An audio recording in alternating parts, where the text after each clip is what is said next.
Rubber കൃഷിയുണ്ടോ? അപ്പൊ പിന്നെ ഈ കളകള് ഒരു തലവേദന തന്നെയാണല്ലേ? ഇന്ന് നമുക്ക് ഇതിനൊരു പരിഹാരം നോക്കാം, അതും പ്രകൃതിദത്തമായിട്ട്. ആദ്യം തന്നെ നമുക്ക് നമ്മുടെ ചിന്തയൊന്നു മാറ്റിപ്പിടിച്ചാലോ? നോക്കൂ, ഈ ഒരു വാചകം നമ്മളെ അതിനെ പ്രേരിപ്പിക്കുന്നുണ്ട്. കളകൾ ശത്രുക്കൾ മാത്രമാണോ? അല്ല, ചില കളകൾ സത്യത്തിൽ മണ്ണിന് വളം നൽകുന്നവരാണറിയാമോ? കളകളെ മണ്ണിന്റെ ഡോക്ടർമാർ എന്ന് തന്നെ വിളിക്കാം. കാരണം ഒരു ചെടിയും വളരാത്ത മണ്ണിനെ ജീവസുറ്റതാക്കാൻ ഇവർക്ക് കഴിയും. അപ്പോ ആദ്യത്തെ വഴി പുതയിടലാണ്. ഇത് തന്നെ രണ്ടു തരമുണ്ട്: ഉണങ്ങിയ പുതയും പിന്നെ ജീവനുള്ള പുതയും. എന്താ വ്യത്യാസമെന്ന് നോക്കാം. പക്ഷേ ഈ രണ്ട് രീതികൾക്കും അതിന്റേതായ പ്രശ്നങ്ങളുണ്ട്. വലിയ തോട്ടങ്ങളിൽ ഇത് അത്ര പ്രായോഗികമല്ല. പോരാത്തതിനെ പാമ്പുകളുടെ ശല്യവും. ഇനി നിങ്ങൾ എങ്ങനെയാണ് വെള്ളം നനയ്ക്കുന്നത്? ഭൂമിക്കടിയിലൂടെ നനയ്ക്കുന്നതാണ് ഏറ്റവും നല്ലത്. അപ്പോൾ മണ്ണിന്റെ മുകൾ ഭാഗം നനയില്ല, കളകളും മുളയ്ക്കില്ല. ഇനി നമുക്ക് ജീവനുള്ള കളവെട്ടി യന്ത്രങ്ങളെപ്പറ്റി സംസാരിച്ചാലോ? കള നിയന്ത്രിക്കാം, ഒപ്പം നല്ലൊരു വരുമാനവുമാക്കാം. ഇതിനെയാണ് ഗോഡ്സ്കേപ്പിംഗ് എന്ന് പറയുന്നത്. അതായത് ആടുകളെ ഉപയോഗിച്ച് കളകൾ ഇല്ലാതാക്കുന്ന രീതി. ലോകമെമ്പാടും ഇത് വിജയകരമാണ്.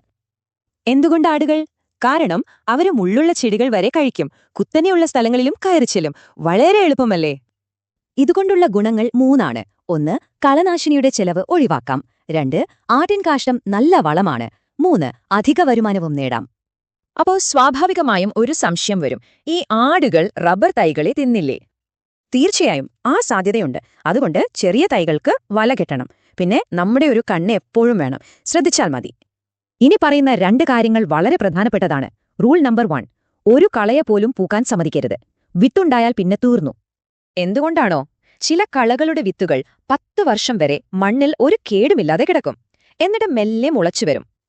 ഇനി റൂൾ നമ്പർ 2: രാസകളനാശിനികൾ, പ്രത്യേകിച്ച് ഗ്ലൈഫോസൈറ്റ് പോലുള്ളവ വേണ്ടേ വേണ്ട, തൊട്ടുപോകരുത്. കാരണം ഇവ മണ്ണിലെ കോടിക്കണക്കിന് സൂക്ഷ്മാണുക്കളെ കൊല്ലും, നമ്മുടെ മണ്ണിനെ ജീവനില്ലാതാക്കും. പോരാത്തതിന് ക്യാൻസർ പോലുള്ള രോഗങ്ങൾക്കും കാരണമാകും. അപ്പോ ഇതിനൊരൊറ്റമൂലി ഇല്ല എന്നതാണ് സത്യം. പല വഴികൾ ഒരുമിച്ച് പരീക്ഷിക്കുമ്പോഴാണ് ശരിക്കും ഫലം കിട്ടുന്നത്. അതായത് ആടുകളെ ഉപയോഗിക്കുക, വിത്ത് വരാതെ നോക്കുക, ആവശ്യമുള്ളിടത്ത് പുതയിടുക, വെള്ളം ശ്രദ്ധിച്ചു നനയ്ക്കുക. ഇതെല്ലാം ഒരുമിച്ച് ചെയ്യണം. അപ്പോ ഒന്നാലോചിച്ചു നോക്കൂ. കളകളെ ശത്രുക്കളായി കാണുന്നതിന് പകരം നിങ്ങളുടെ തോട്ടത്തിലെ മണ്ണിനെ ചികിത്സിക്കാനുള്ളൊരു മരുന്നായി കണ്ടാലോ?